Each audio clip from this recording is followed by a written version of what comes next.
제가 베이스캠프 대강 중에 수학 강사라고 소개하고 있는 조진원이라고 합니다. 너무 반갑습니다. 제가 이제 항상 좀 살짝 설명할 때 첫 타이밍 할 때가 항상 울렁증이 있는데 오늘 또 이제 하필 제가 설명한 첫 타이밍이라서 이번 주부터 설명회가 제가 다 있는데 오늘 첫 타이밍이다 보니까 살짝 이제 지금 심장이 바운스 하고 있습니다. 그래서 이제 어머니들 앞에서 제가 부끄러움이 없게끔 최대한 제가 할 수 있는 정보도 다 드리고 어떻게 하면 좀 나아질지에 대해서 성심성의껏 말씀을 좀 드릴 테니 이따가 마지막에 궁금하신 거 있으시다면 적극적으로 해주시면 감사드리겠습니다. 네.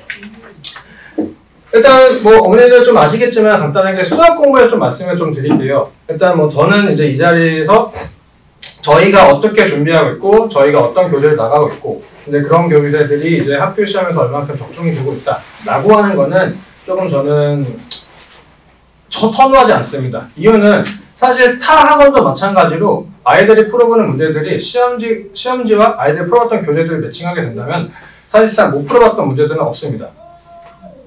진짜 킬러 문제라고 해가지고 아이들을 틀리게끔 내는 게 아니라면 중고난도 문제들, 그러니까 한두 문제를 빼고 나서는 다 아이들이 풀어봤던 것들이라서 적중 관련돼서 얘기하는 건 조금 이제 결과 다르다고 싶고요.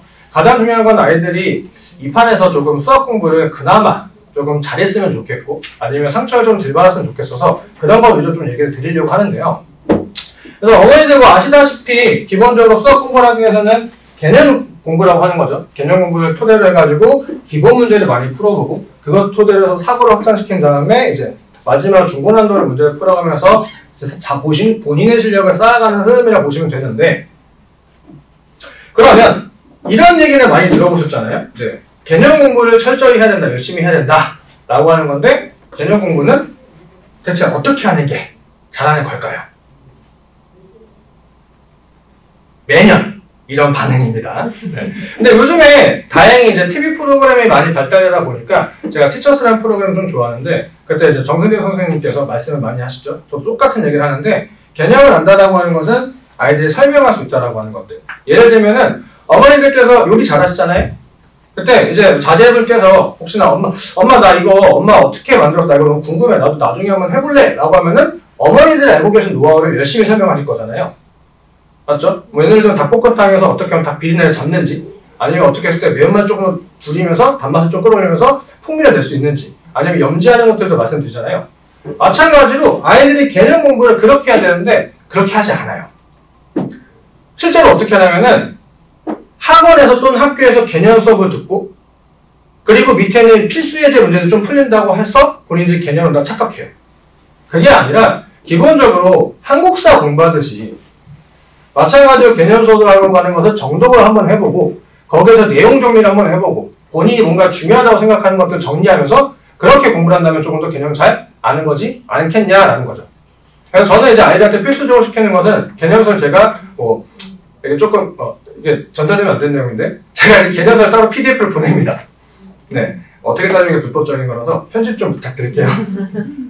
그러한 것을 개념서를 따로 보내고요. 그 개념서를 본인이 정리하게끔 시키고 그리고 수업을 들어왔을 때 먼저 예습을 해보는 거죠. 수업을 토대로 해가지고 이 얘기가 저런 얘기였구나. 좀 중요도를 본인들이 파악을 하고 그리고 그런 거 했을 때 내가 이런 걸 열심히 하면 뭔가 되겠구나라고 하는 그 느낌표를 찍어가면서 공부를 하는 것을 좀 좋아하기 때문에 아이들한테 개념서를 꼭 정독을 좀 시킵니다. 그러면 이거 개념 공부라고 하는 걸 잘한다고 해서 결국 문제 푸는 건 좀 다른 얘기거든요. 이제 거기에 대해서 이제 어머니들한테 조금 예시를 들어가면서 말씀을 드릴 건데 잠깐 저희가 다 같이 초등학생 한번 배워보는 시간을 가져볼게요. 초등학생이 이제 요 학교에서 삼각형의 넓이를 구하는 법을 배워요. 어머니들 이제 아버님 혹시 기억나시죠? 삼각형 넓이는 밑변과 높이를 곱해서 그 나누기 2에서 넓이를 구하는 상황입니다. 여기까지 다들 아시죠? 그럼 이거를 개념이라고 생각할 때 아이들이 이걸 배우죠. 그럼 개념을 처음에는 뭐 해볼까요? 적용을 한번 해보죠. 그래서 그 개념을 조금 변형했을 때 이 그림 딱 주고 얘들아 넓이를 구해보자 라고 하면은 어떤 학생 선생님 밑변이 없어요 라고 이렇게 얘기를 할 수 있겠죠? 왜냐면 이게 사실 저는 가스라이팅이라고 생각하는데 요 밑변 이 밑이라는 거 있죠? 자꾸 아래 있다라고 좀 느낌이 되잖아요. 그래서 어떤 친구는 그 단어에 꽂혀서 밑변이 없다라고 생각을 하실 거예요. 알 수도 있고요. 그래서 선생님이 얘들아 밑변은 마음속에 있는 거란다. 고개를 돌려볼까? 하면은 밑변이 여기가 되고 저쪽이 밑변이 될 수 있구나 라고 알려주실 수 있으실 거예요. 근데 거기서 끝이 아니라 제일 중요한 건 이거거든요. 얘들아, 사실 밑변이라고 하는 것은 단어가 중요한 게 아니라 삼각형의 넓이를 구하기 위해선 세 변 중에 하나를 기준점 잡았을 때 맞은편 꼭지점에서 수선의 발을 내리꽂은 이 두 선분의 길이를 곱했을 때 만들어지는 거란다 라는 설명이 꼭 들어가야 됩니다. 그럼 이제 아이들은 두 가지로 나뉘어요. 그런 설명을 들었을 때 아 그렇구나 라고 하는 게 좀 안타깝게 다수의 아이들이고요. 조금 하거나 아니면은 본인이 뭔가 바뀌려고 하는 친구들은 아 꼭 저기가 아니라 여기 세 변 중에 하나를 기준점을 잡아야 된다는 게 중요하거나 캐치하는 친구도 있을 거예요. 이게 이제 개념을 이해하고 적용하는 친구들이라는 거죠. 근데 이것을 자꾸 선생님의 입으로 아이들이 익숙하다 보니까 이렇게 생각하는 힘들이 많이 지금 부족한 건 사실입니다. 그래서 이렇게 개념을 조금 적용을 시켜봤다면 이제 이것들을 확장을 좀 시켜보겠죠. 여기서 문제는 뭐냐? 개념 뭐 여기 정도까지는 이렇게 할 수 있겠지만 여기서는 높이가 좀 달라집니다. 이놈을 밑변으로 한다면 터치가 되나요? 죄송합니다. 이놈을 밑변으로 한다면 그러면 높이는 여기서 수선을 밑변을 조금 늘렸을 때 높이가 발생될 수 있구나 하고 해서 개념을 조금 확장하는 상황인 거죠. 그러면 이제 이것들의 개념이 확장된 것들을 사고의 확장. 결국 공식을 이해하면 2분의 1 곱하기 밑변 곱하기 높이기 때문에 둘 중에 하나만 같다면 그림이 바뀐다 하더라도 넓이는 절대 변하지 않는다는 거. 이렇게 해서 아이들이 공부를 했으면은 이제 문제 해결. 갑자기 생뚱맞은 상황을 주고 이 상황에서 너네들이 알고 있는 것들을 적용했을 때 문제를 풀 수 있니를 물어보는 거죠. 이렇게 애들이 흐름적으로서 공부를 하게 되는데 다수의 아이들이 흐름적으로 했을 때 개념을 일단 잘 외우지도 않고요. 그리고 그것을 가장 기초적인 상황에 적용시키는 게 아니라 단순하게 문제풀이로만 보고요. 그리고 그 문제를 풀어가면서 있어서 본인이 뭐를 길러야 되는 상황을 잘 캐치를 하지 못하고 그러다 보니까 조금 상황이 바뀌었을 때 이런 상황을 전달했을 때 아이들이 문제 풀 수 있는 힘이 많이 떨어진다는 거죠. 그래서 저는 아이들한테 가장 중요하게 생각하는 게 개념서를 우리 친구들이 이해하고 외우는 것도 중요하지만 그런데 적용되는 것들을 예제 문제들을 풀어놓고 나서 맞았으니까 끝나는 게 아니라 답지랑 비교해보고 내가 왜 맞았는지 내가 맞았으면 어깨 좀 힘 좀 올라가면서 아 역시 나는 정말 대단해 자신감을 얻어가면서 공부를 하게끔 저는 한다는 게 중요하다라는 거죠. 여기까지가 기본적인 틀이라고 한다면 사실 이제는 중학교 때는 요 정도까지만 해도 거의 다 됩니다. 요 정도까지만 해도 거의 다 되는데 고등학교의 문제는 요 근간 내용을 토대했을 때 전혀 생뚱맞은 상황을 줬을 때 이거를 적용할 수 있는지 물어보는 거거든요. 실제로 이런 문제가 나오는데 요 원이 있고요. 이 점과 이 점은 가만히 있습니다. 그때 삼각형의 넓이를 가장 크게끔 만들려면 어떻게 하는지 아니면 삼각형 넓이를 가장 작게 만들려면 어떻게 하는지를 물어봐요.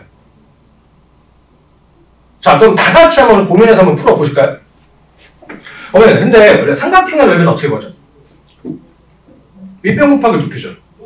그러니까 말씀드렸다시피 세 변 중에서 밑변을 잡는 게 제일 중요하지 않을까요? 맞죠? 근데 이 동그라미 빨간 점이 움직이니까 얘 바뀌고요. 얘도 바뀌죠. 그럼 얘로 가는 게 좀 합리적이지 않을까요? 그러면 밑변은 가만히 있고 넓이가 가장 크려면 뭐가 제일 크면 됩니까? 높이가 제일 크면 되겠죠. 제일 작으면 뭐가 제일 작으면 될까요? 높이가 제일 작으면 되겠죠. 아이들이 이런 흐름으로 기억을 해가지고 가야 되는데 애들이 원하는 건 문제풀이.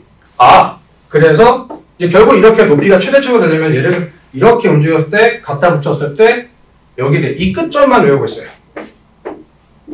왜 그래야 되는지 보다는 중간간을 다 생략하고 그냥 넓이 최대값 최소값 맞추려면 저렇게 해야 되는구나만 보는 거죠.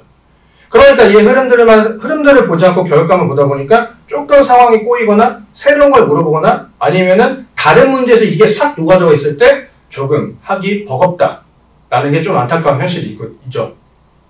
그래서 저는 이제 아이들한테 개념을 조금 이제 디테일하게 보는 게 개념서를 이해하고 본인이 정리하고 그것들을 공부하는 게 저는 가장 중요하다고 생각을 합니다. 그래서 뭐 자녀분들한테 사실 뭐 저와 수업을 할 수도 있고 저와 수업을 하지 않을 수도 있지만 이제 꼭 강조시켜드리고 싶은 거는 개념을 제발 부탁하는데 정독을 한번 해봐라 라고 말씀을 해주시면은 아마 자제분들께서 사실 부모님 말씀을 그냥 이제 해야 되잖아요. 야! 네이버 찾아봐! 정선생님도 그렇고, 베이직캠 영상을 한번 봐봐! 라고 하시면은, 이제 아이들이 조금 이제, 어머니 말씀 듣지 않을까 싶습니다. 그래서 이제 가장 기본적인 수학 공부에 대해서 좀 말씀을 드렸다면, 이제 요 내용을 토대로 해서 그럼 과연 이제 우리 학교는 어떻게 나오고, 어떤 것들을 준비가 잘 될 수 있는지를 말씀을 드릴 건데,